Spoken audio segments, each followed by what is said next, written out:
As cases of COVID-19 increase daily, calls for strict adherence to all protocols have intensified. Regular hand washing and running water is said to be effective in the fight, but the people of Ninting say adherence to the protocol will be difficult due to lack of access to potable water.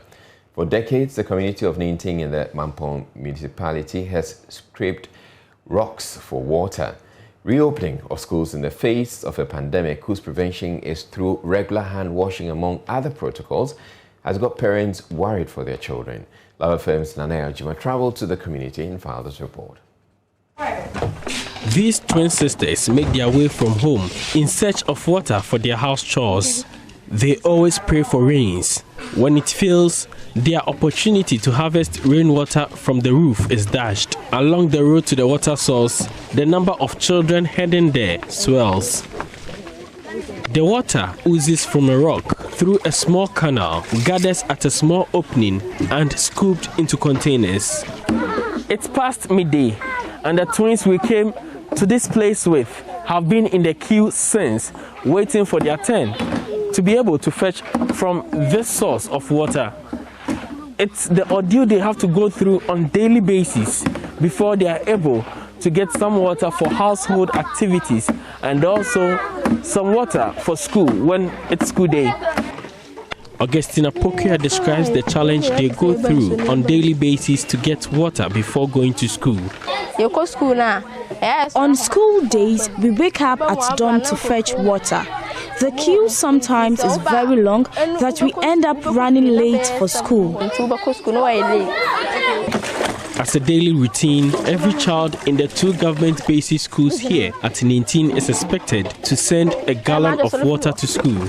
This is a challenge for pupils here, especially now that more water will be needed in schools due to the hand washing protocols of the pandemic.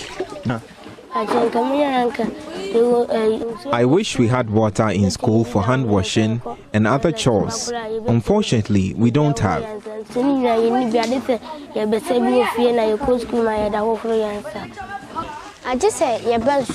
We are taxed to fetch water for school every day, and we end up showing up late for school. The COVID-19 pandemic has demonstrated the critical importance of sanitation, hygiene, and adequate access to clean water for preventing and containing diseases.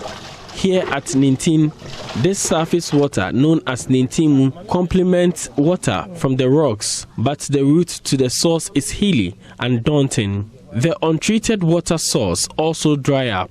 At this time, we are fortunate it is raining at this time of the year.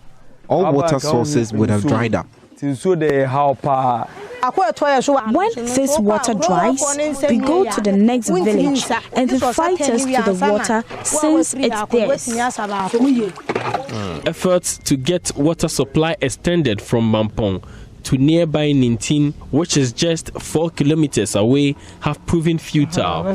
Head of Ninting royal family, Nana Eduasare, says attempts to get regular supply of water in the peak of the pandemic have failed. When Anado announced that communities without water, the assembly should supply them with free water. So they brought the polytanks, we raised it, and then we were expecting that they will bring us water. They started for about 2 days. Then the third day, they said that the petrol they were using was too much, so they wanted the people to buy at 20 pesos per jerrycan. So when they bring the water, the people will line up and buy, but they stopped buying. Community leaders are expecting the local authority to urgently attend to the water needs of the children as schools resume. We have 2 primary schools and then 2 JHS, but they are on separate grounds. So we need about 3 polytanks now, so that we can raise them, so that when they get the Berenka buckets, they can have access to water.